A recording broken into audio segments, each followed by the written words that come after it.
Welcome, people. This is UPSC Connect. So, the topic is NAVIC. NAVIC. Navigation with Indian Constellation is actually the full form. ये India का regional navigation satellite system है जो India ने create किया गया था because during the time of Indo Pakistan war in 1999 जो US की जीपीएस है जो कि एक ग्लोबल नेविगेशन सैटेलाइट सिस्टम है उसकी एनक्रिप्टेड वर्जन जिसमें बेटर एक्यूरेसी है वो प्रोवाइड नहीं कर रही थी इंडिया को and there was some problems in public accuracy that was provided by GPS. So हमने सोचा कि we will create our own navigation satellite system that is NAVIC. It is actually a series of 7 satellites starting from IRNS 1A to IRNS 1G और IRNS 1A को replace किया गया था IRNS 1H से because of the failure in its atomic clock. And among the 7 satellites, 3 of them are geostationary and 4 of them are geosynchronous जिसको दो पैर में रखा गया है. They are at a height of 35,786 kilometre और ये डिस्टेंस स्पेसिफिकली इसलिए चूज किया है because at this distance the total orbiting time would be 23 hour 56 minutes and 4 seconds the exact time of earth rotation period. मतलब अर्थ के सिंक में चलेगा ये. And apart from covering India it would also cover a periphery of 1500 kilometre along its boundary. So these 3 geostationary satellites are so because क्योंकि one geostationary satellite would provide a coverage of 120 degree. So 3 would make 360 degree that would cover the entire earth. और ये equator के 0 degree में रखा गया है इनको. And as said कि इनकी जो ऑर्बिट डिस्टेंस है वो 35,786 किलोमीटर होगी. The exact distance in which it would be in sync with earth rotation. और जियोस्टेशनरी सैटेलाइट को जो जिस ऑर्बिट पे वो घूमता है it is called as geostationary orbit. Geosynchronous जो सैटेलाइट है it would orbit at geosynchronous orbit और ऑर्बिट डिस्टेंस सेम होगी बट इक्वेटर की 0 डिग्री पे ये नहीं घूमता. It orbits the earth at a certain angle from equator. जो थीटा एंगल है it would be anything but not 0. And अगर ये 0 होगा then this geosynchronous satellite would become geostationary satellite. So in all we can say that कि geostationary satellite is a sub part of geosynchronous satellite. So let us see the difference.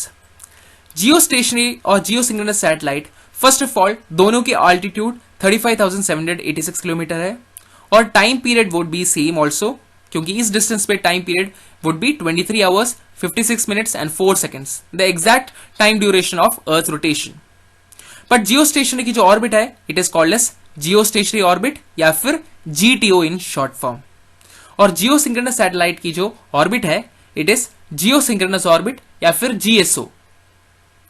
It would orbit the Earth at a certain angle that is 0 degree from Earth's equator और यहाँ पे एक angle होगा inclined angle from Earth's equator और ये 0 degree नहीं होगा. Speed, direction and time period they are in sync with Earth's rotation. Similar case with geosynchronous satellite. और दोनों की रोटेशन सेम होने की वजह से और अर्थ की इक्वेटर के साथ 0 डिग्री के होने की वजह से it would appear motionless, still जैसा लगेगा. And in case of geosynchronous this satellite returns to the same position in the sky after each rotation. हर एक रोटेशन के बाद उसी सेम पोजिशन पे आएगा after following a regular pattern क्योंकि ये इंक्लाइंड एंगल पे घूमता है. So it would appear a shape of 8 in the sky over the course of the day. This geostationary satellite at a given altitude it survey nearly 1/3 of the earth's surface. So 3 satellite are required ताकि पूरे अर्थ का coverage मिल जाए. And it would provide a 24/7 coverage which are used in disaster management, communication, weather broadcasting and disaster forecasting, DTH purposes के लिए भी. और geosynchronous mostly ये communication के लिए यूज करते हैं. There are other navigation satellite systems too, जो कि regional हो सकते हैं या फिर global हो सकते हैं. This NAVIC ये already orbit में placed हो चुका है and it will be operational in 2018 after a system check. जैसे पहले बोला था कि it consists of 7 series of satellite and it provides public accuracy of 10 metre, जो सिविलियंस के यूज के लिए है, and for military as well as intelligence purposes उसके लिए एक एंक्रिप्टेड वर्जन है in which the accuracy is 0.1 metre. China का जो नेविगेशन सैटेलाइट सिस्टम है वो है BeiDou. Regional navigation satellite system already बन चुका है। Global navigation satellite system under construction है। It consist of 35 set of satellites, जहां पे पब्लिक एक्यूरेसी 10 मीटर है एंड एनक्रिप्टेड वर्जन में एक्यूरेसी 0.1 मीटर है, सिमिलर टू नाविक। In the world, there are only two global navigation satellite system, GLONASS और GPS.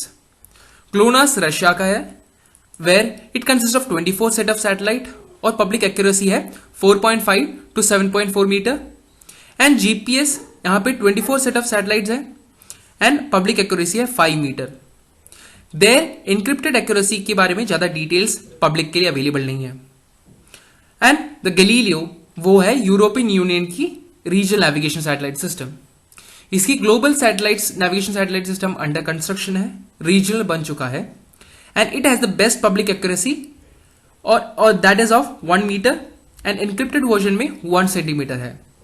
It consist of 30 set of satellites.